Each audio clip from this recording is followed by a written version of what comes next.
বধ করে যেভাবে এগিয়ে যাচ্ছে বরবাদ, 100 কোটির ঘরের দিকেই দৌড়াচ্ছে বরবাদ।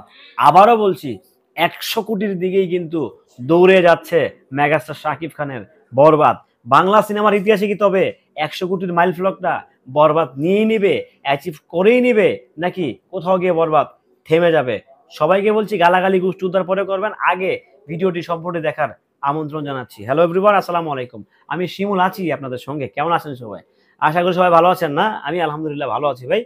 বরবাদ যেভাবে সিঙ্গেল স্ক্রিন, মাল্টিপ্লেক্স, সিনেপ্লেক্স যেভাবে কাঁপাচ্ছে, টিকেটের সংকটে ভুগছে, বিশেষ করে শহরের হলগুলো, জেলা শহরে হলটা মানে হলের দাপটটা কমে গেছে, স্বাভাবিক কমে যাবেই, বাট শহরে যেভাবে প্রেসারাইজ হয়েছে বরবাদ, সো আমরা কি ধরতে পারি না যে বরবাদ 100 কোটির দিকে যাচ্ছে, কিংবা 100 কোটি ঘরের দিকে যাচ্ছে?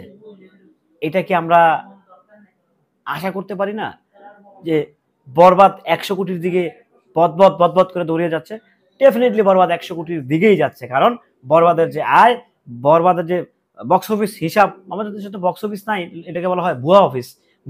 বক্স অফিসের পরিবর্তে ভুয়া অফিসের হিসাবে যতটুকু মনে হচ্ছে, প্রডিউসার তো বললো 25 কোটি প্লাস, বাট আমি এজ এ শিমুল বলতেছি 40 কোটি প্লাস। সো 40 কোটি হয়ে গেলে 60 কোটি মিন হচ্ছে, ধরেন সিনেমাটা যদি ঠিকঠাক ভাবে বাংলাদেশে এরকম যেই রেসে চলতেছে, এই রেসে যদি ঠিকমতো 2 সপ্তাহ চলতে পারে, এই সিনেমা বাংলাদেশ থেকে 70-80 কোটি টাকা মানে টিকিট সেল করে নিবে। আর ওয়ার্ল্ড ওয়াইড রিলিজ তো আছে, ওটিটি আছে, ডিজিটাল রাইট আছে, টিভি রাইটস আছে, বহুত বকর চকর আছে ভাই, ব্যাক স্টেজ ইনকাম প্রচুর আছে।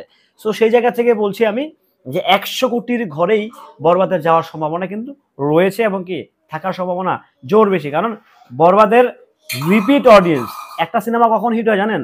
যখন একটা সিনেমার প্রতি রিপিট, মানে সে আমি দেখছি, আমি 5 বার দেখে ফেলছি, 6 বার 7 বার দেখে ফেলছি, সো মিন হচ্ছে আমি একবার জায়গায় 7 বার দেখছি, অর্থাৎ এটা হচ্ছে রিপিট, আমি বারবার রিপিট হচ্ছি বরবাদের ক্ষেত্রে। সো এই জিনিসটা সবচেয়ে বেশি বরবাদের কিন্তু এটা একটা বিগ প্লাস পয়েন্ট। একটা সিনেমা তখনই সুপার হিট হয়, একটা সিনেমা তখনই মেগা হিট হয় যখন দর্শক এক সিনেমা 2-3 বার দেখে, তখনই বরবাদ, মানে বরবাদ হোক আর যে কোনো সিনেমা হোক, এটাকে যখন ধরা হয় হিট, হিট থেকে সুপার হিট, এটা যখন ঘন ঘন দেখা হয় তখন এটাকে বলা হয় মেগা হিট, অর্থাৎ ইন্ডাস্ট্রি হিট। সো আমরা আশা করছি যেভাবে বরবাদ, আমি আজকে কতজনের সাথে কথা বললাম মধুবরে, কেউ বলতেছে আমি 7 বার দেখছি, কেউ বলতেছে আমি 8 বার দেখছি, কেউ বলছে আমি 10 বার দেখছি, অর্থাৎ এগুলো কিন্তু রিপিট হচ্ছে, রিপিট আবার নিউ অডিয়েন্স ক্রিয়েট হচ্ছে। সো সবকিছু মিলিয়ে আমরা আশা করতেছি বরবাদ কোটির করে, 100 কোটির করে যেতেই পারে ভাই। আমাদের আশা সবসময় উপরে, অনেক আপ, অনেক ঊর্ধ্বে। সো আমরা আশা রাখি, তো আমরা আশা করি যে বরবাদ 100 কোটির উপরে ব্যবসা করবে সারা পৃথিবী মিলা। এটা আমাদের এজ এ দর্শক হিসেবে কিন্তু আমরা চাইতেই পারি, আশা রাখতেই পারি, আমরা এটা আমাদের অ্যাচিভমেন্ট হইতেই পারে। বাট না হলে এটা আনফর্চুনেটলি বেড লাক কিছু একটা।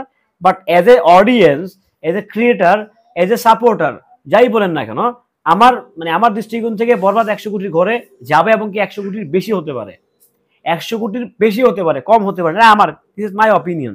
এটা থেমেও যেতে পারে আবার, যেহেতু দেশের সার্বিক কন্ডিশন ভালো না, সার্বিক পরিস্থিতি ভালো না। সো কোন দিকে যাবে আসলে, কোন দিকে মনে হবে সেটা সময় বলে দিবে। বাট এখন পর্যন্ত মনে হচ্ছে বরবাদ টিল না যেভাবে চলছে, এটা 100 কোটির ঘরে যেতে সময় লাগবে না।